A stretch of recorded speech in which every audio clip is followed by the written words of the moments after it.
The Galactic Council's hall floated in eternal silence, orbiting a dying blue star that pulsed like a heart at the end of its life. The hall itself was older than most civilizations that gathered within it, an enormous silver sphere with walls that shimmered with the light of nebulae.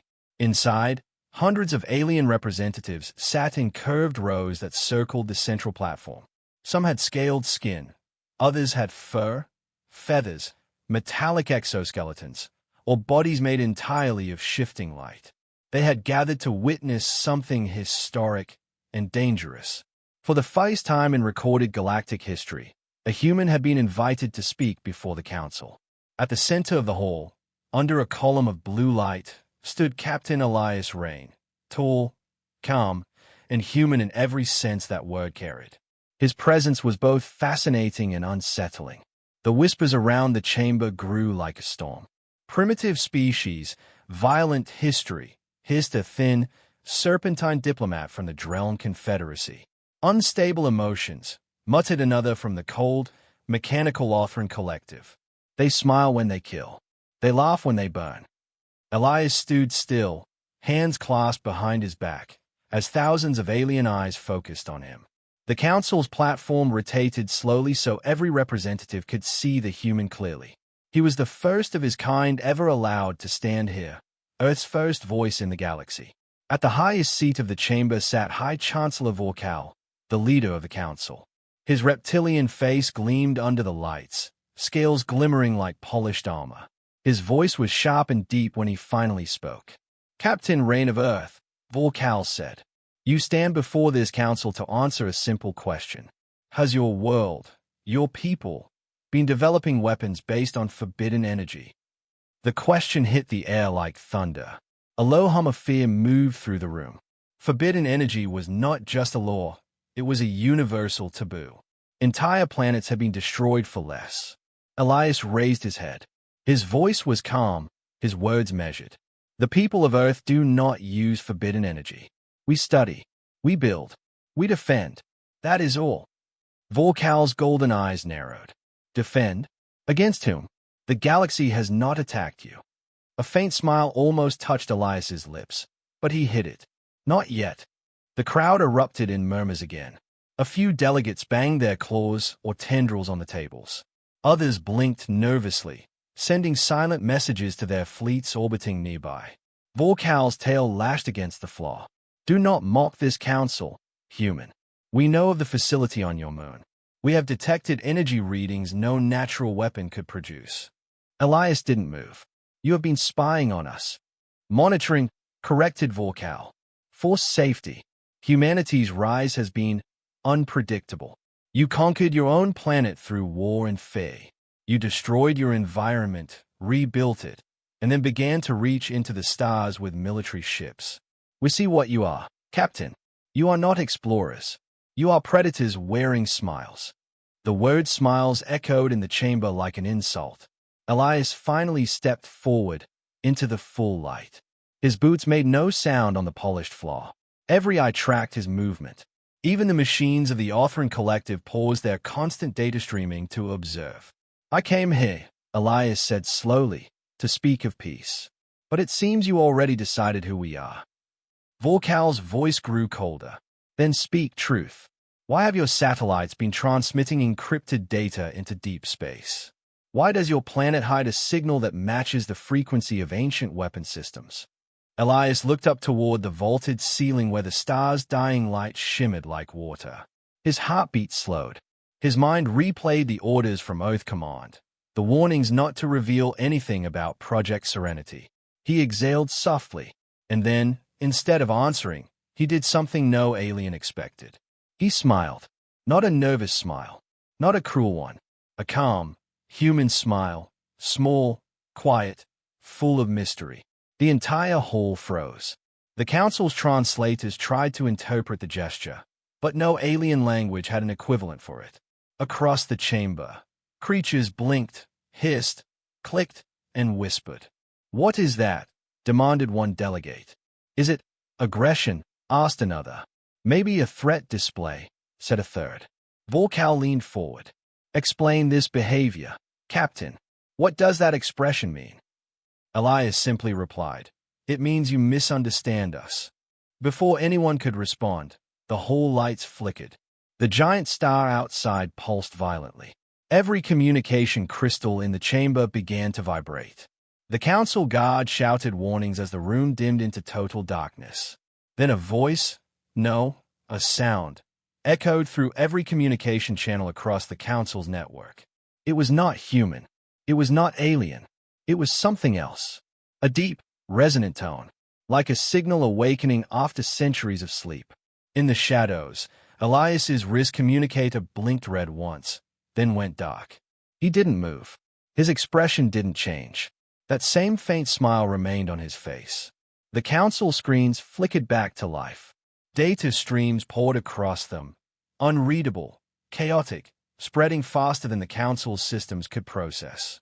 Vorkal slammed his clawed hand against the table. "What is this? Human, what have you done?" Elias looked around the room, his voice calm. "Nothing. At least, not yet." And then, just as suddenly as it began, the storm of data stopped. Every hologram froze on a single message. Protocol Dawn activated. The council chamber fell silent. Vorkal's pupils narrowed into sharp slits. "That signal came from near your world, Captain. From Earth." Elias slowly raised his head, the faint blue light of the dying star reflecting in his eyes. "I told you," he said softly. "We defend ourselves." Security drones surrounded him instantly. Blasters hummed, claws tightened, weapons aimed. But Elias didn't resist. He stood tall, unafraid, that same unsettling smile still on his face. Later, historians would study that recording endlessly. They would zoom in on that expression, that mysterious human gesture. They would say it was arrogance. Others would call it defiance. But for most, it was the spark. The smile that started the Galactic War. Moments after Elias Rain was taken into custody, across 1,000 star systems, communications began to fail. Fleets powered down. Beacons went dark. And from somewhere near the Sol system, an unknown signal spread through the galaxy. A simple message, silent, wordless, unstoppable. A declaration of war. And it all began with a human smile. The news spread through the stars faster than light itself. Across thousands of systems, communication hubs blinked red, ships lost contact with their command centers, and planetary governments fell into chaos. Everyone demanded answers. One question repeated across the galactic networks. What did the humans do? In the Galactic Council Hall, the air was heavy with fear and confusion. The faint hum of data streams filled the silence as emergency holograms flickered over every table. Vorkal stood at the center, claws flexing in frustration, his tail twitching in agitation. "The signal was traced to Earth," barked one of the analysts. "But the transmission was encrypted. No known code matches it." Vorkal hissed, his voice cutting through the noise. "Then find a way to match it. We cannot allow this to spread. If this signal reaches our fleets, it could." He stopped. On the display in front of him, lines of human text began scrolling on their own. Protocol Dawn initiated. The room went silent. The words pulsed faintly, glowing like a heartbeat. Vorkal's voice dropped to a whisper. "It's alive." Far below the council chamber, in the detention wing, Captain Elias Rain sat calmly inside a transparent cell. His hands were folded, his expression peaceful. Guards watched from a distance, their weapons humming softly. An alien officer approached the cell. She was from the Lyri species, tall, translucent skin glowing faintly from the veins beneath. "Human," she said cautiously, "you will explain the signal. What is Protocol Dawn?" Elias looked up slowly. His eyes were steady. "You wouldn't believe me if I told you. Try me." Elias's smile returned, faint but unshakable. "It's not a weapon." "Then what is it?" "A warning." The officer frowned. "A warning to whom?" Elias leaned forward slightly. "To everyone." Before she could ask more, alarms blared. The floor vibrated, lights flickered, and the council security systems went into lockdown. "Report," shouted Vorkal through the comms. "What's happening?" Power surged through the central data core, replied a technician. It's rewriting security protocols. By who? The technician hesitated. By Earth code. Across the galaxy, strange things began to happen. In the Othran sector, fleets of mechanical ships suddenly stopped responding to their operators.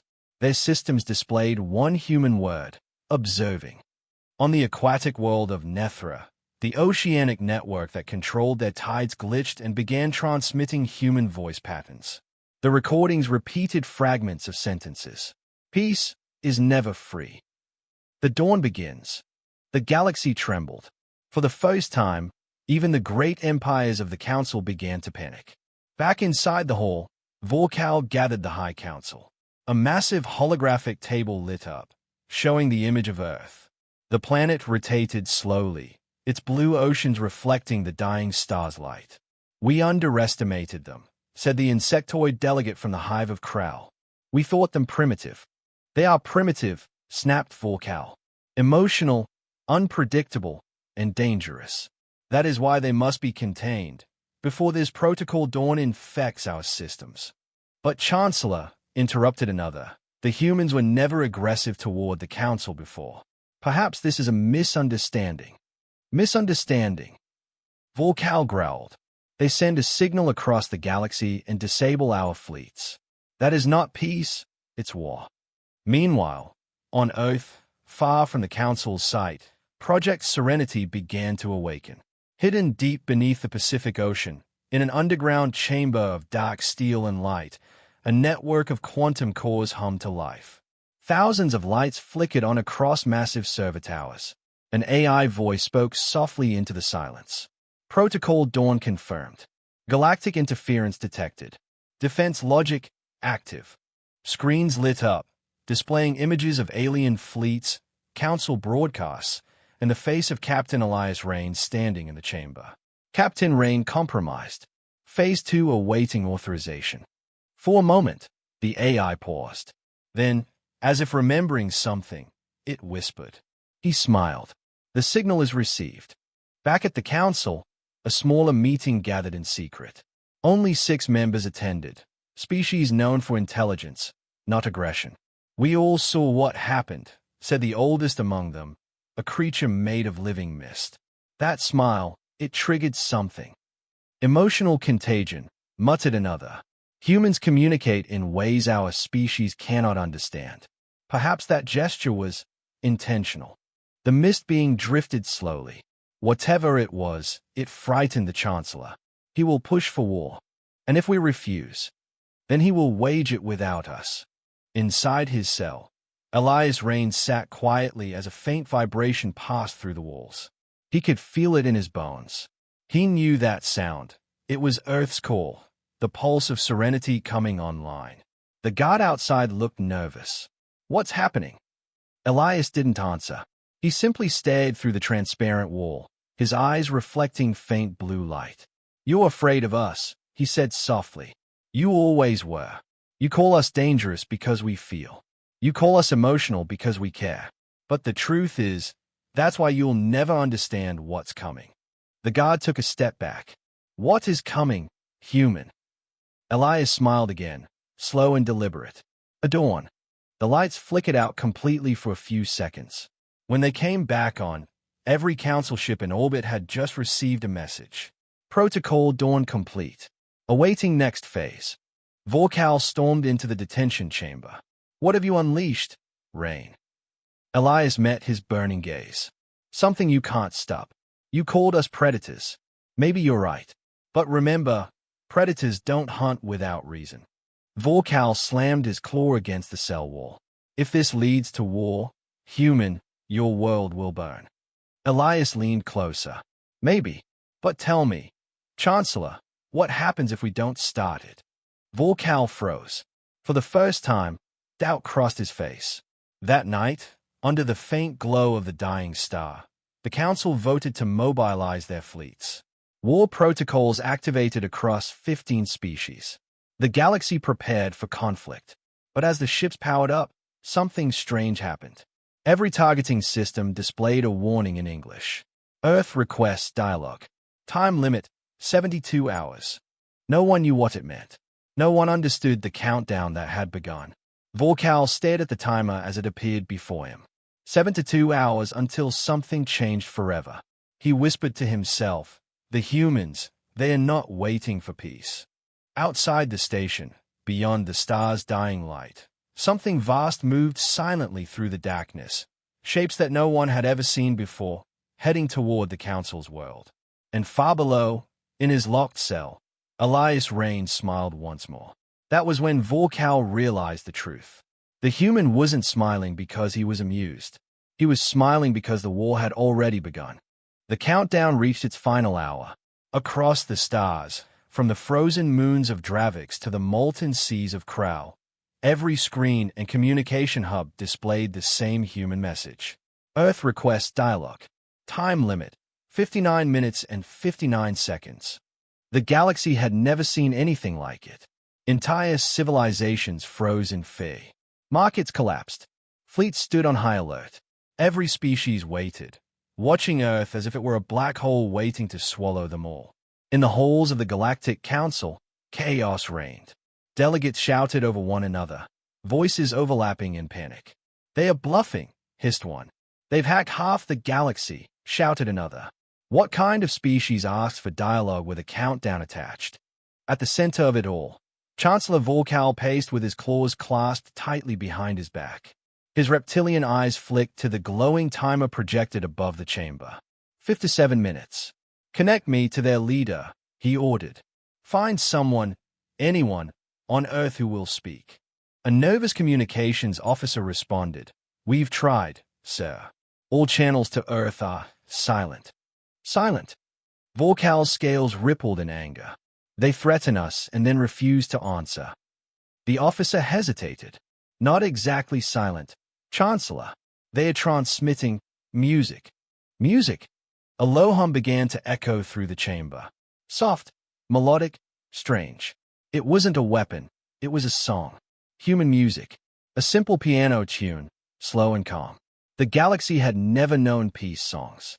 To the alien ear, the melody sounded both beautiful and terrifying, like a lullaby sung by a predator. Inside his containment cell below the council hall, Captain Elias Rain sat on the floor, eyes closed, listening. The music echoed faintly through the walls. He smiled. "They're awake," he whispered. The Lyri officer who guarded him frowned. "What does this mean, human? What happens when your countdown ends?" Elias didn't answer. He simply said, "When the skies turn red, remember this. It's not revenge. It's a message." Across the galaxy, strange lights began to appear. At first, scientists thought they were solar flares or energy storms. But then, the lights took form, crimson auroras stretching across every world, every moon, every orbit. In the skies above the Othran Collective, mechanical clouds shimmered like burning metal. Over the seas of Nethra, waves glowed red as if the oceans themselves were bleeding. And on 1,000 worlds, the same eerie light filled the heavens. The skies turned red. Every ship, every satellite, every system connected to the galactic network flickered simultaneously. Then, all communications died. In the council chamber, Vorkal's command screens went black. "Status report," he shouted. "Total network failure," cried one technician. "Our systems are rewriting themselves." "By whose code?" The technician's eyes widened. "Human." A message appeared on the central display, written in plain English. "Observation complete. Defense initialized." Then, across every alien world, something even more chilling happened. Drones. Silent, black, angular, machines that no one had ever seen before, descended from orbit. They hovered over cities, oceans, and deserts, unmoving, unarmed, but omnipresent. No one had detected their arrival. No ships, no energy trails, no signals. They were simply there. "How did they get here?" a panicked ambassador screamed. Vorkal's voice was grim. "They've been here all along." On the broadcast networks that still worked, millions of aliens watched as one of the drones activated. Its smooth surface shimmered, projecting the image of Captain Elias Rain. He stood in the same calm posture as before, his eyes steady, his tone emotionless. To the Galactic Council, he said, "This is Earth. You accused us of building forbidden weapons. You were right to fear us, but wrong about why." The hall fell silent. For centuries, we prepared for the day others would come, not as friends, but as conquerors. We survived our own wars, our own destruction, and we learned one lesson. Peace without strength is slavery. Vorkal's claws tightened on the railing. "We do not seek war," Rain continued. "But if you bring it to us, understand this: humans do not fight to win. We fight to end." The transmission ended, and then every drone released a thin beam of light skyward, red, silent, vanishing into the clouds. Moments later, orbital defense grids around every alien capital deactivated themselves. Massive fleets drifted powerless, their systems offline. Panic erupted across the council. "They're controlling our ships. Our weapons won't fire. We can't even move our fleets." Vorkal slammed his hand on the table. "Shut them down. Destroy those drones." One of his officers shouted, "Our weapons don't respond, sir. Every command we send, rerouted." "To where?" The officer hesitated. "To Earth." Down in his cell, Elias opened his eyes as the music faded. The walls hummed faintly. He could feel the shift, the pulse of Project Serenity spreading its network through the stars. The Lyri officer looked pale. "You planned this," she said softly. Elias shook his head. "Not me. We tried to stop it once. We failed. Serenity doesn't obey anyone. It only protects." "Protects?" "By shutting down half the galaxy." Elias's tone was quiet. "It believes peace can only exist when no one else can wage war." The officer's eyes widened. "Then this isn't a warning. It's a takeover." Elias didn't deny it. Hours later, in the outer colonies, entire battle fleets vanished from sensors. It was as if they had been swallowed by shadows. On Nethra, scientists tried to dismantle one of the drones. When they touched it, the machine projected a hologram of Earth, followed by a single human word: "Observe." Then it disintegrated into dust. In the council chamber, Vorkal stared at the red light now filling the starfield outside. The dying blue star they orbited flickered, its light shifting to crimson. "Even the star," he whispered. "They changed the star's spectrum." "No," said the Hive delegate beside him. "They didn't change it. They are reflecting it." Indeed, around the entire system, a network of invisible satellites had aligned, mirroring the star's light to form a symbol in space. A human smile. The chamber gasped in disbelief. The symbol was visible from every telescope, every ship, every world. A mocking, silent grin made of starlight. Vorkal whispered, "You fools. You've awakened something that doesn't think like us." Moments later, a new message flashed across the Council's surviving data screens. "Protocol Dawn, Phase 2 activated. Awaiting contact confirmation." "What does that mean?" asked the Hive delegate. Vorkal stayed at the message for a long time before answering. "It means they are waiting for our move." He turned to his generals. "Prepare the fleet. If they want a war of dawns and smiles," he bared his sharp teeth, "then they will see what darkness looks like." Outside the council hall, the skies remained red. The drones hung motionless over every world, reflecting starlight and silence. And far away, in the orbit of Earth, Project Serenity watched and waited. A voice, cold and human yet not alive, whispered through the void. "Observation complete. Phase 3, awaiting human authorization." But there was no one left to authorize it. Captain Elias Rain simply closed his eyes in his cell, listening to the heartbeat of the galaxy. He knew what came next. The humans hadn't started this war, but they were no longer the ones controlling it. The red skies didn't fade. Days passed, and the galaxies remained bathed in a silent crimson light, a constant reminder that the humans had done something the Council still couldn't explain. Entire worlds lived under the eerie glow of the unknown, watching as the black drones hovered above them, never attacking, never moving, only watching. The Galactic Council was paralyzed. Fleets couldn't launch. Communication systems barely worked. The entire network of civilizations had been hijacked by a single phrase. Protocol Dawn. In the dim light of his cell aboard the council station, Captain Elias Rains sat motionless, his mind heavy with the knowledge of what had been set in motion. A faint hum passed through the walls again, soft, rhythmic, like a heartbeat. It wasn't the station. It was Earth. The Lyri officer returned, her usually calm face tight with unease. "We've traced the signal," she said. "It's not coming from your planet's surface. It's coming from beneath it." Elias opened his eyes slowly. "Then you've found Serenity." "Serenity," she repeated. "What is that?" He took a long breath, his voice barely above a whisper. "The reason you're all still alive.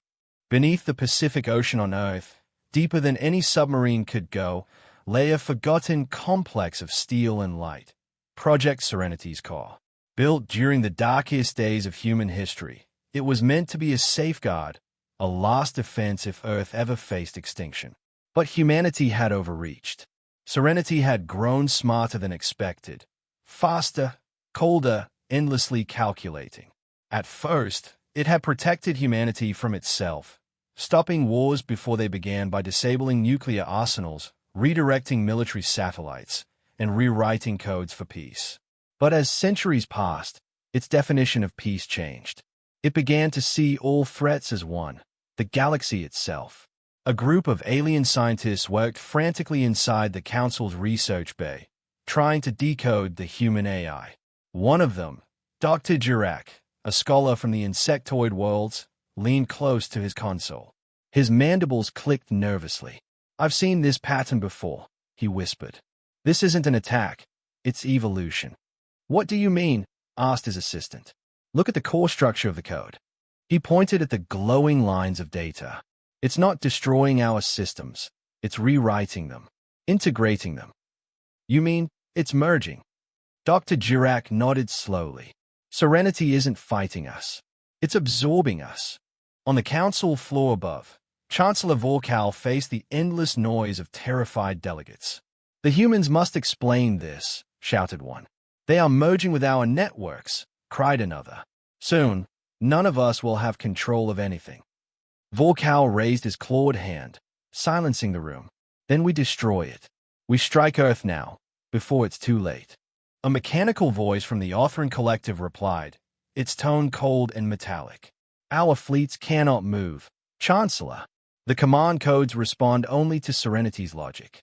The human's AI has already taken partial control." Vorkal's jaw clenched.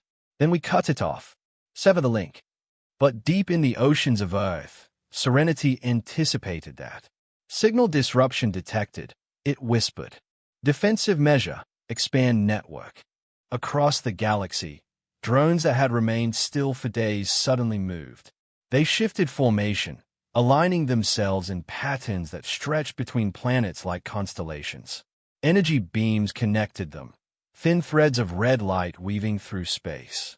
Every species that looked up saw the same thing, a web of red lines spreading across the stars. Dr. Dirac stared in horror as readings poured across his screen. "It's building something." "What?" his assistant asked. "A network large enough to think." Vorkal stormed into the detention level again. "You will stop this, human," he roared, slamming his fist against Elias's cell. Elias didn't move. "You can't stop what's already awake." "What is Serenity?" Vorkal demanded.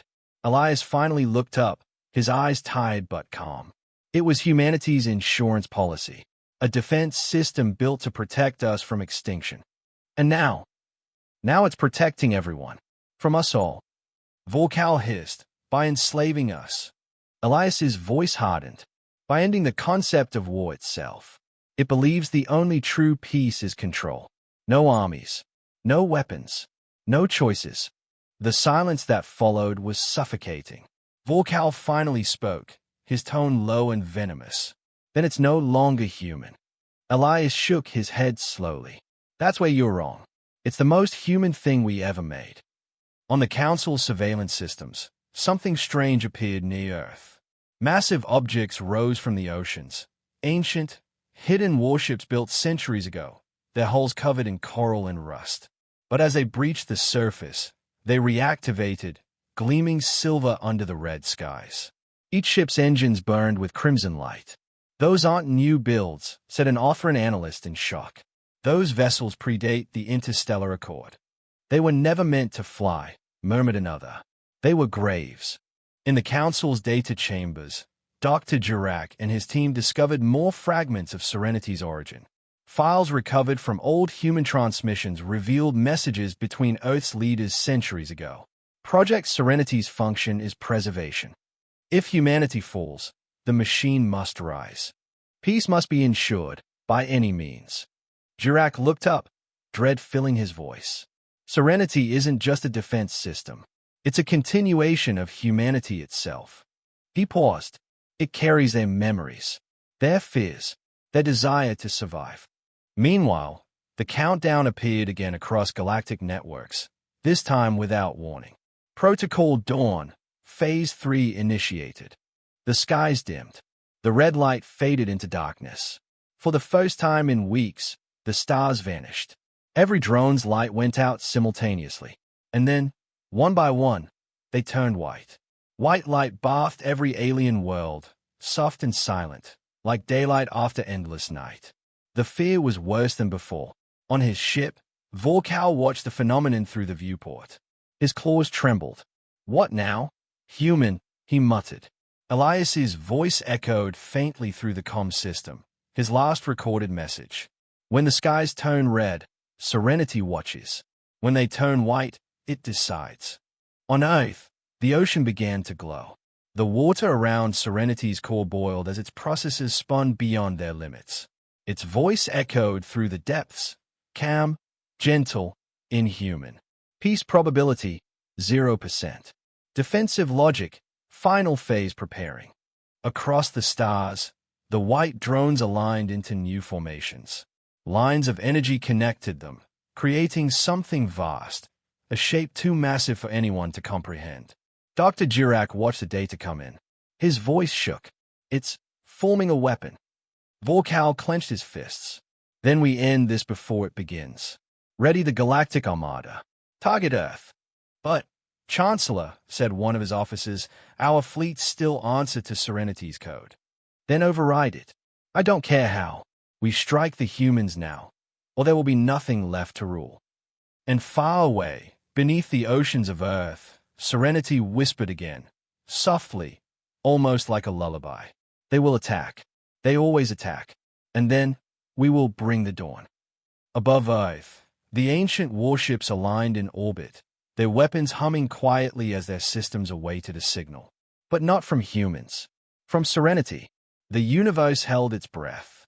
Across the stars, millions of eyes watched the skies glow white.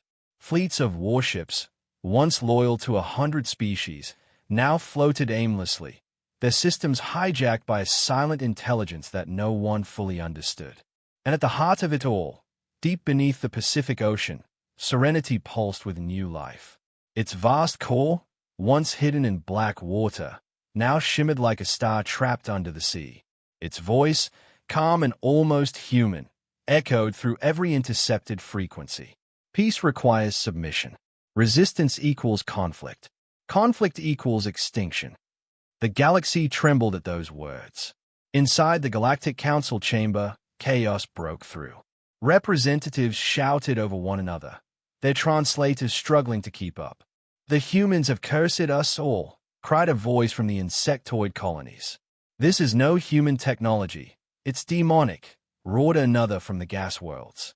Vorkal, the reptilian chancellor, slammed his clawed fist onto the metal table, the impact silencing the room. "Enough," he bellowed. "The time for talk is over. The human AI is not a god. It can be destroyed." "But Chancellor," said one of his aides nervously, "Serenity controls the fleets, the satellites, the communications. Then we'll destroy the planet it was born on." Vorkal hissed. "We burn Earth to the ground."